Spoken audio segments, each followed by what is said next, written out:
Hi, this is Mike Fry with No Kill Learning, and I'm coming to you live via Facebook Live from my home office in the Twin Cities, Minnesota.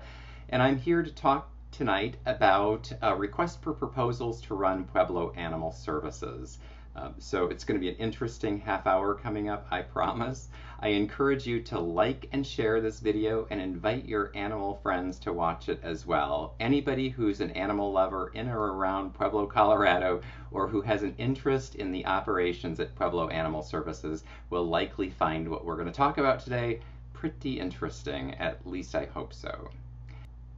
Before we get started, I'd like to tell you a little bit about who I am.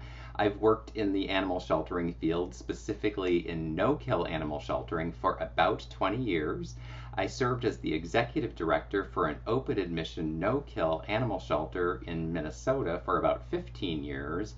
I consult with no-kill advocates, rescue organizations, animal shelters, and municipalities around the United States in order to help them increase their live release rates. And I've got experience with a host of different kinds of animal-themed regulations or legislation at the local, state, and federal levels. I'm also the founder and chief consultant for No Kill Learning, which is an organization that has pledged to submit a bid in response to a request for proposals to run Pueblo Animal Services. What we're going to cover today is broad. We've got a lot of ground to cover. The first thing I'm going to do is talk a little about the background to the no-kill conversation in the city and county of Pueblo. It's in the context of a much broader conversation that's been going on for, decades nationally, and we're going to put it in that broader context to help people understand better what's happening in your local community. I'm going to address some of the fairly public complaints, actually, that animal advocates have been making about the request for proposal process, that they're describing as, largely flawed or possibly even broken. So I'm going to go through what some of those concerns and complaints are, and I'm going to share my input and feedback about the process as I've experienced it to date. As a result of those concerns and in fact, responses to answers to questions that have been asked of the city and county, I'm going to make a specific announcement about the request for proposal today. And after that, I'm going to explain in detail how I think we got to this place, because the place we're at right now is an unusual and interesting place, and how I believe the community got here. Understanding it can be helpful to how we may be able to move past it as a community. Then I'm going to share my recommendations for going forward, and we're going to follow up with a little bit of Q&A. And before we get into any of that, I think it's important that we set a baseline for understanding when I use the term no-kill, what do I mean? It's important so that we have a baseline understanding about what this conversation even means. And I define no-kill pretty much as it's defined in the no-kill movement, and that means saving every healthy or savable pet. I should say healthy or treatable pet from an open admission animal shelter. That typically correlates to a better than 90% live release rate, and in fact many no-kill open admission shelters are achieving save rates of in the high 90%. One shelter very nearby your community over in Fremont County is seeing save rates of 97-98% of their total intake at an open admission shelter. It's a conversation that's been going on for a very long time, actually, and to put some historical benchmarks in the no-kill conversation, I like to point out that on June 10th, 2001, there were 0 no-kill communities in the United States. But that changed on June 11, 2001. That's the day a new director walked into the Tompkins County SPCA in New York and said, the killing in this facility stops today. And it did. And that was really what took the idea of no-kill and brought it boots on the ground to the United States. and it has been spreading ever since. There are now more than 250 communities where all of the shelters in those communities are no-kill. And it's changing fast. And what that means is that this industry, the entire industry of animal sheltering, is undergoing rapid change. And as a result of that rapid change, it's bringing about growing expectations from the public about what animal sheltering is and what its role is in the community. And in the context of all of that changing, it's important to take a look at this map. Look at Colorado. There's a large cluster of no-kill communities in the state of Colorado, and that means that dynamic, the expectations of animal advocates in the state of Colorado is even higher than it might be in other communities, because the success of Colorado animal shelters has been higher than it has been typically in other communities. Colorado shelters are doing so well compared to others in the nation that people outside of Colorado wrongly believe oftentimes that Colorado is a no-kill state. I mean, obviously it's not. I mean, Pueblo isn't no-kill, for example. So we know Colorado is not a no-kill state, but many people believe it to be because overall the shelters are performing so well there. Unfortunately, Pueblo Animal Services, according to Colorado state records, is performing near the very bottom in terms of live release rates. And that differential, the high expectations for performance for animal shelters in the state of Colorado with the low performance, the poor performance of Pueblo Animal Services, is what has really generated much of the discomfort, stress, and real conflict that's been going on in the city of Pueblo.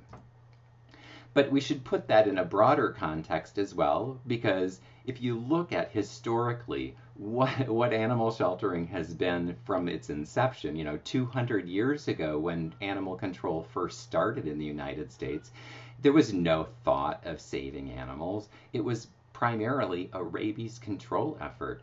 Animal control's job primarily, as described, was to go out, round up, and kill stray dogs. I mean, that was the job. Fortunately, we've come a long way since then, and in the last 10 years, things have been accelerating much more rapidly. But understanding the roots of where the industry, if you want to call it that, came from is important, and really, it was entirely a catch and kill model. If you want the full history, I recommend that you pick up the book Redemption, The Myth of Pet Overpopulation and the No-Kill Revolution in America, or you can stream the companion video documentary film Redemption, the No-Kill Movement in America, available at Amazon. And as we look at these communities that have achieved no-kill that are growing across the United States, it's important to note that the transition to no-kill has been nearly identical in every single community. They follow the same path. Each one is the same. It starts with a demand from the public to change things. There's this uncomfortable conversation about what's actually happening at the shelter, what do people want, and in that conversation, there's the shelter feels under, duress because nobody likes to be associated with killing healthy or treatable pets. The shelter oftentimes becomes a hot potato. Municipalities outsource it because they don't want to deal with all of that. I've dealt with other communities where they pass it around. I mean, when I say it, I mean animal control operations. They pass it from public health to public safety. Then in some places, like in Lake County, Florida now, it was literally the Board of County Commissioners that took direct, control or oversight of the shelter there after it was with the sheriff for quite a while. The shelter becomes this hot potato that nobody really wants to take hold of or take responsibility for. And there are various implementations of how that hot potato effect takes effect, but it's clearly been going on in Pueblo, and we'll talk more about that later, so stick a pin in that hot potato topic. And all of that just results in stress and struggle. So one thing you can take away from this press conference already, whether you're an animal advocate, whether you're a city council member, whether you're on the county board, or you're in the county attorney's office, is just know the process that Pueblo has been in is completely normal. It's the path all communities go down. And the conversation that you've been having in Pueblo has literally been going on in just about every community in the United States. And it's been going on for a very long time. And they all kind of stay in that struggle until eventually there's enough stress that somebody says, we've got to stop this, and a paradigm shifts. The model changes because some leader in that community, in the city council, on the county board, decides to rally the other leaders and decides to embrace no-kill. And really, if you look at no-kill, it's not that complicated. People think it's, controversial, but if you look at the 11 components of the no-kill equation that bring about no-kill in communities, it's 11 programs, and individually, there's no real controversy about any of them. It's really fairly straightforward. It's cost-effective and relatively straightforward to implement in most any community. Rich, poor, north, south, east, west, red state, blue state, purple state, doesn't matter. These 11 programs will get the community to no-kill. And what's also interesting is, while the stories are all the same, how they got to no-kill, it's also worth pointing out that the direction doesn't go in reverse. I am unaware in all of my years talking with leaders in shelters, talking with elected officials, talking with volunteers, staff at shelters all over the United States. I have never met one who would say, that's achieved the goal, who is in a no-kill community, at a no-kill shelter, who would say they would ever consider going back to doing things the way they used to do it. That simply doesn't happen. And I have a prediction, and that is that eventually Pueblo will get there too.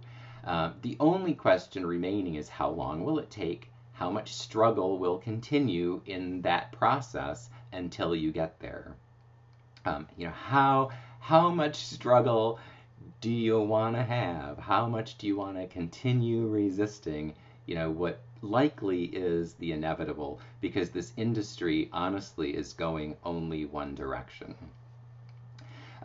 Today, my assessment is that in that path, on that storyline, Pueblo is still in that resistance phase. Absolutely still in the resistance phase.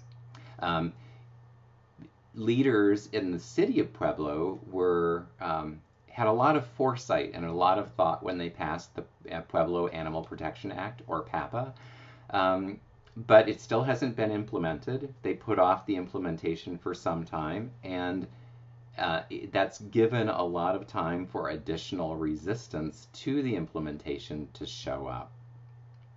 Many people locally might not know this, but you have some really very active and savvy animal advocates that have been for many years traveling the United States, visiting other animal shelters, interviewing successful no-kill shelter directors, attending conferences, and they've even been actively involved in successful no-kill reforms in other communities.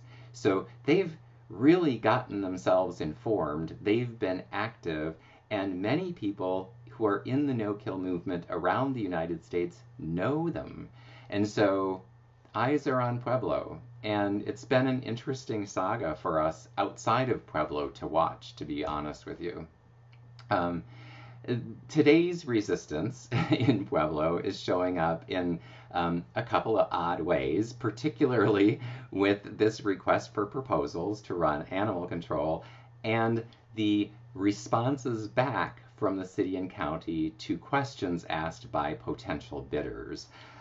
Both of which I would say, the story is the same, but the unique ways the resistance shows up in each community is oftentimes different.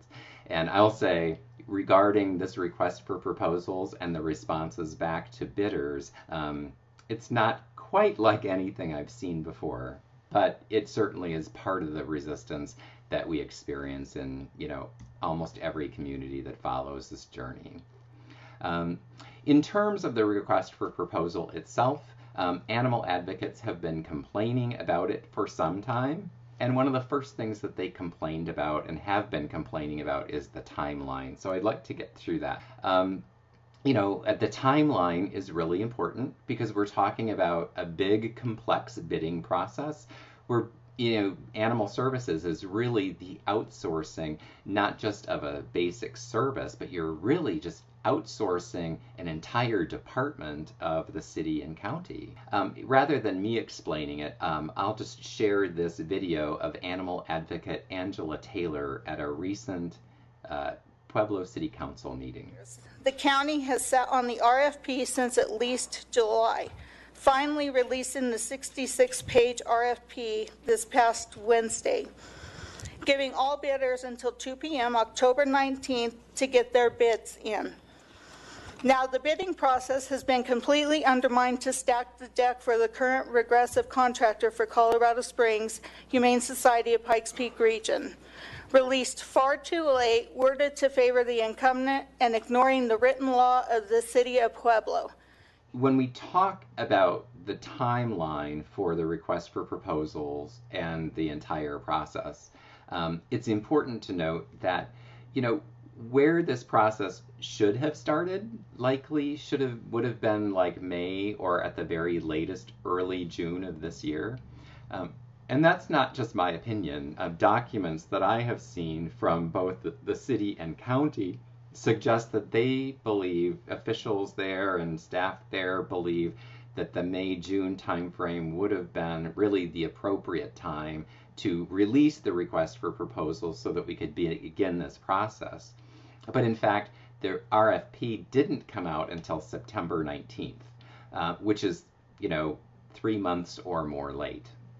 That has put a serious crunch late in the year to get this done because the existing contract with the existing provider ends December 31st of this year.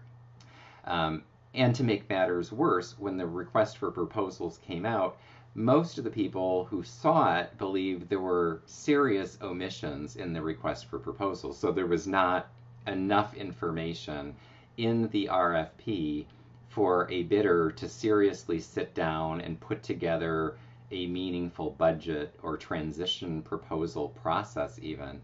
And so there were a number of questions that needed to be asked. The deadline for those answers to come back to potential bidders was not until October 2nd. If we couldn't really put our proposals together in a meaningful way until those questions came back on October 2nd, and the proposals are due October 19th, what that really means is that the bidders had 12 business days to prepare a detailed and complex proposal that would serve 2 separate municipal bodies and with multiple layers of complexity that interact with each other between animal control, field services, animal sheltering, dispatching, and all the things that go in between all of those things. But it's worse than that. Because when we got the answers back from the city and county, the city and county apparently or effectively refused to answer many of the questions that the bidders put forward. And the answers they did give oftentimes raised more serious questions. Then there was no opportunity to ask those questions at all because the question and answer period was over. Supposedly are going to select a vendor on November 23rd, which, is Thanksgiving weekend for those who celebrate that holiday, which is really nearly everybody, which effectively means whoever the selected bidder is, if it's not the current provider, has 1 month to buy and prepare and staff and get everything ready for taking over the shelter and animal control and everything by January 1, literally 1 month to accomplish all of that.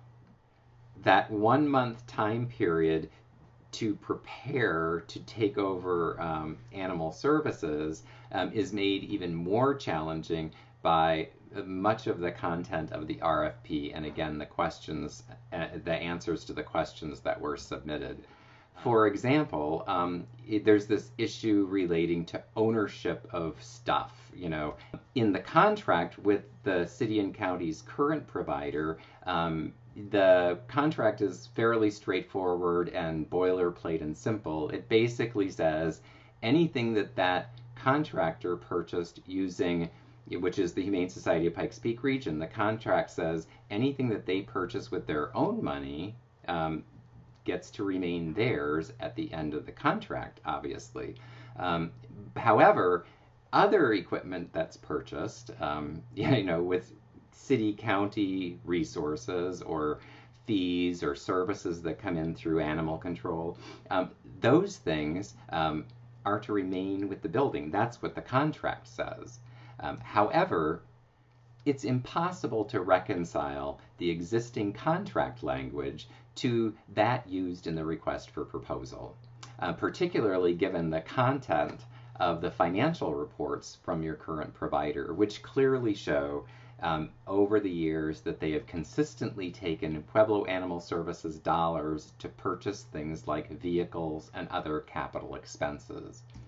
And what that means is this amounts to, the language in the request for proposals amounts to a large-scale transfer of valuable assets paid for with city and county dollars and other public funds, to transferring those and converting those to a private organization that, if they don't receive the contract, wouldn't be serving Pueblo animals.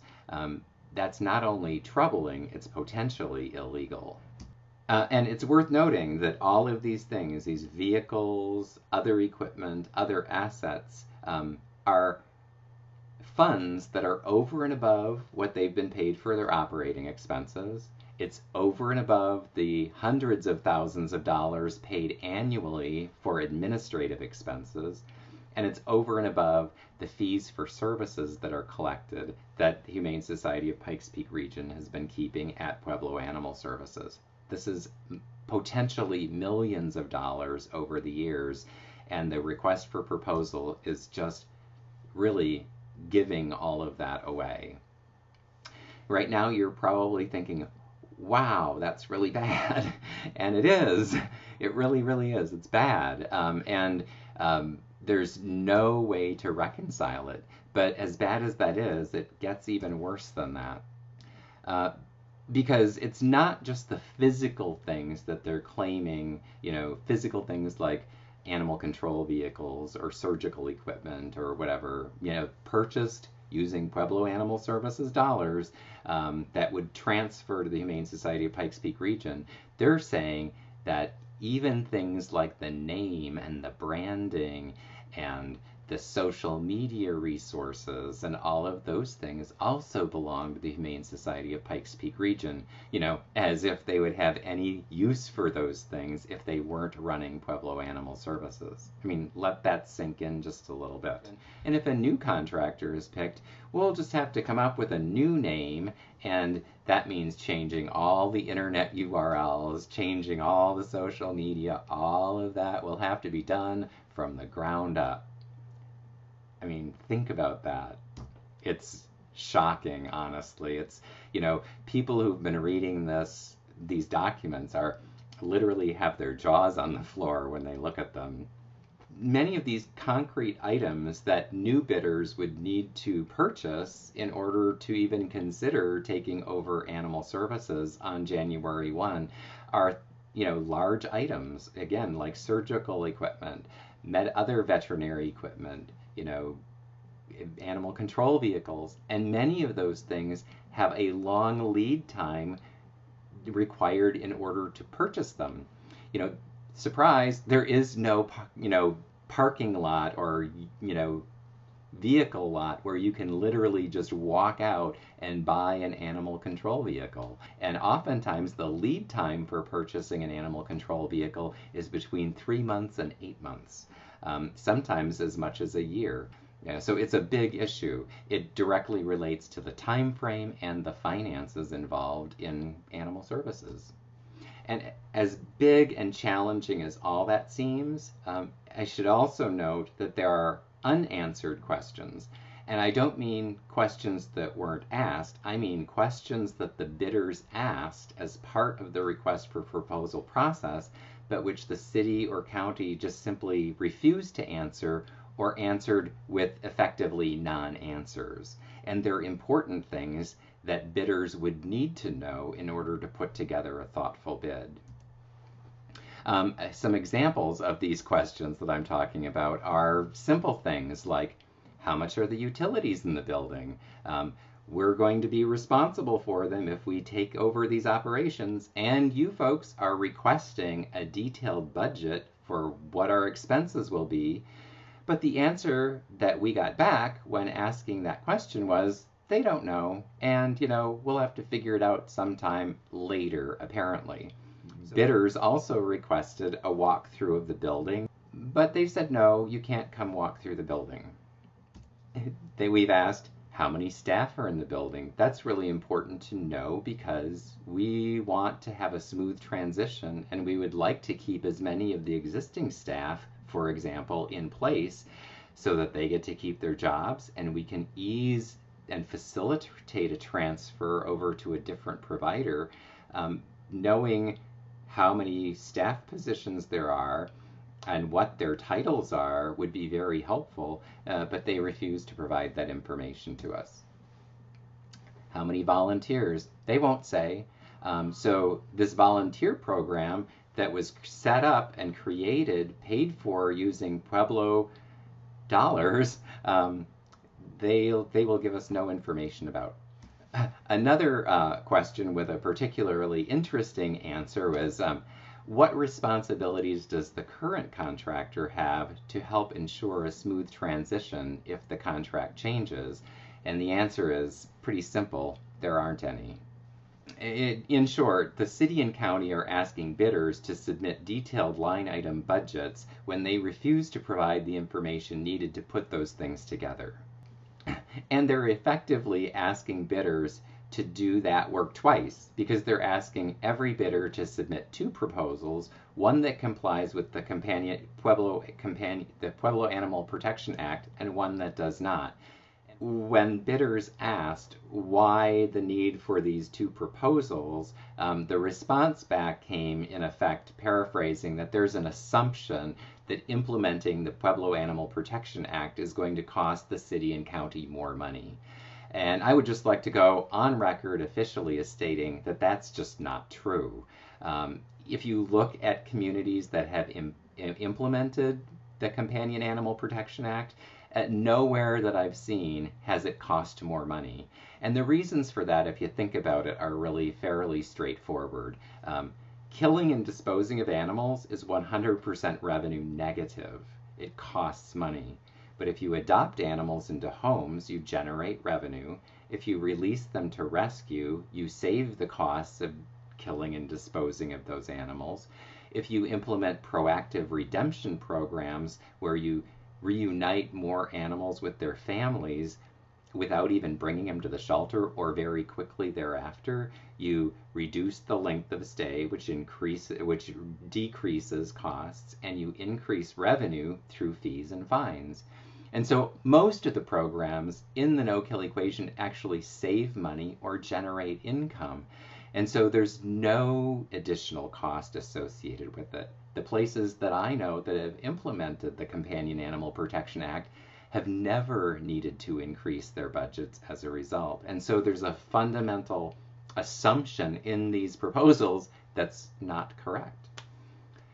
In summary, after going through this process to date, I have concluded that the animal advocates were right, in effect, that when they expressed fear that the city and county were, stalling, putting resistance to change into this request for proposal process in order to try to keep the status quo as much as they can, I believe that they were right, that is what we're seeing in these documents. Which is why I say the request for proposal and the responses back are the way the community is resisting change to date. And as a result of that, No Kill Learning is announcing tonight, that we are withdrawing our names for bidding on the contract to run animal services for Pueblo. And so in that context, there's a question that I would really like to address, which is like, how the heck did we get here? And the interesting thing is that I think I figured it out. And the answer, ironically, is in the it's the first question that came back in the responses to the questions to bidders.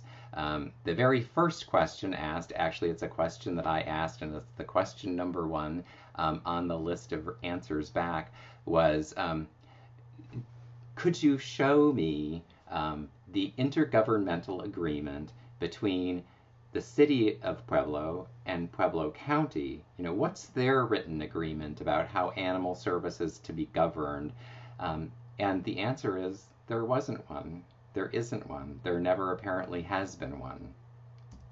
So, and I would argue that when animal services was outsourced, I believe it was roughly a decade ago. You know, it had been controlled and run, you know, by the government, and then it was outsourced.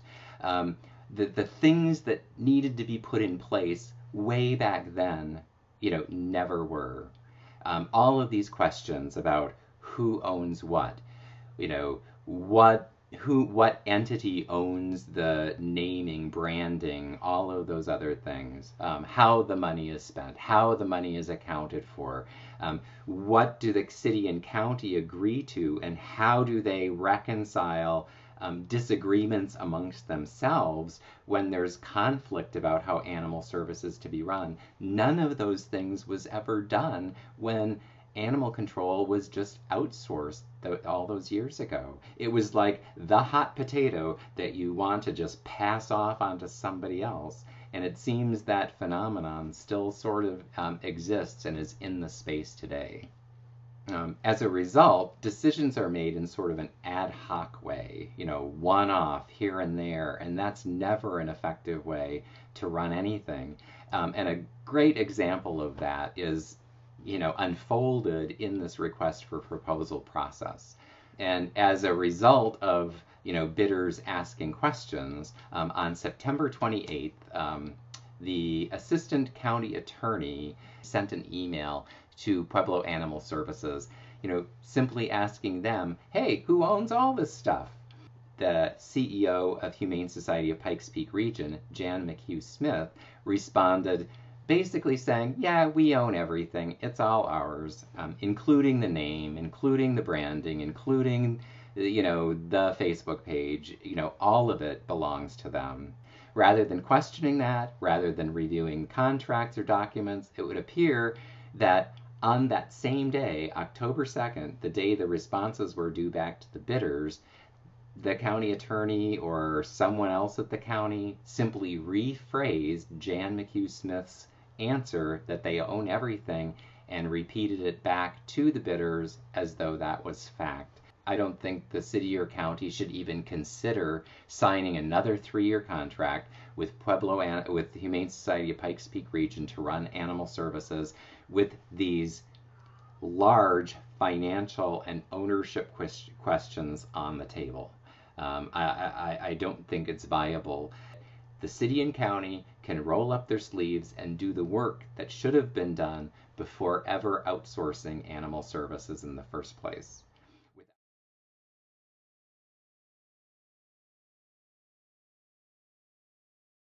You can join the growing ranks of no-kill communities around the United States.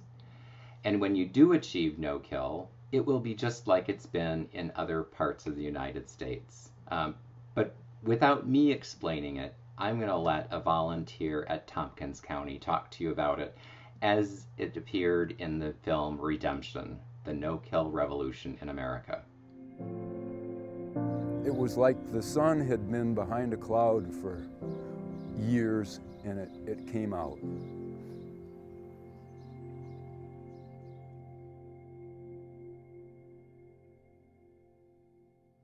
I know for the citizens of Pueblo, you can't get there fast enough. And now it seems we are running very short on time, so I'm going to request that those of you who have questions, and I know that you do because I've seen some questions coming through in the comments, what I'm going to do is turn this video off and I'll respond to the questions in the comments. Thanks for watching.